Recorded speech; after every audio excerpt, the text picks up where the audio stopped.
Ils ont pour point commun leur amour de l'histoire et des connaissances très approfondies sur des personnages qui font partie de l'histoire de Monaco. Thomas Fouilleron et Maric Touati sont deux des auteurs qui ont participé à l'élaboration du 42e numéro des Annales monégasques, un numéro qui fait la part belle aux grandes commémorations qui ont marqué l'année 2018. Le sommaire des Annales monégasques 2018 a été guidé en partie, comme les numéros précédents, par les commémorations de cette année, et notamment trois commémorations. L'une, le tricentennaire de la naissance de Couperin, le compositeur, qui a eu pour muse une princesse de Monaco, la fille du prince Antoine Ier, qui a été une claveciniste prometteuse, virtuose même, qui est malheureusement morte assez jeune, et Couperin a composé pour cette princesse une pièce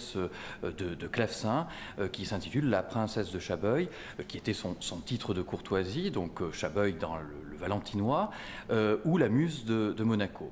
Et puis il y a deux autres effectivement commémorations, le 250e anniversaire de la naissance du sculpteur monégasque François-Joseph Bozio, et puis évidemment le tricentenaire de la ville de la Nouvelle-Orléans aux États-Unis a été l'occasion de revenir sur l'ascendance de cette première princesse américaine de Monaco, Alice Heine, qui en réalité avait donc des origines françaises, mais de Français qui avaient migré aux États-Unis après quelques étapes. Et donc, parmi les anniversaires célébrés en 2018, il y a celui du tricentenaire de la fondation de la ville de la Nouvelle-Orléans aux États-Unis, où est née la princesse Alice, seconde épouse du prince Albert Ier. Ses familles maternelles et paternelles se sont rencontrées en effet en Louisiane, même si elles n'y sont restées que brièvement, comme le raconte l'historienne Maric Touati. Ce qui s'ensuit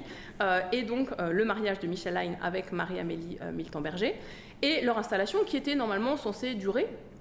en Louisiane, mais qui est contrariée par la guerre de sécession, voilà, puisqu'aux États-Unis, les tensions justement autour de la question de l'esclavage font qu'en 1860, la guerre va progressivement commencer entre les États du Sud et les États du Nord, ce qui motive la famille Heine à voilà, retourner en France de façon justement à protéger déjà la famille et puis à éviter justement le conflit qui va là aussi malheureusement ravager les États-Unis pendant 5 ans. Et c'est pour cette raison que donc Alice Heine, même si elle est née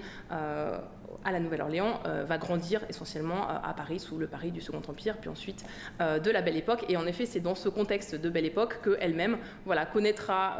divers lieux de résidence ou de villégiature et rencontrera en effet le prince Albert Ier à Madère. Le 42e numéro des Annales monégasques évoque également l'histoire de l'art et les travaux de restauration qui ont été entrepris au Palais Princier. On peut y retrouver aussi les portraits de personnalités telles que Marie Ratazzi, petite-fille de Lucien Bonaparte, qui a fréquenté Monaco et ses princes, ou un focus sur le rapport à la mer du prince Albert Ier, des récits qui se lisent comme autant d'épisodes d'un roman dont le principal personnage, en toile de fond, n'est autre que la principauté de Monaco.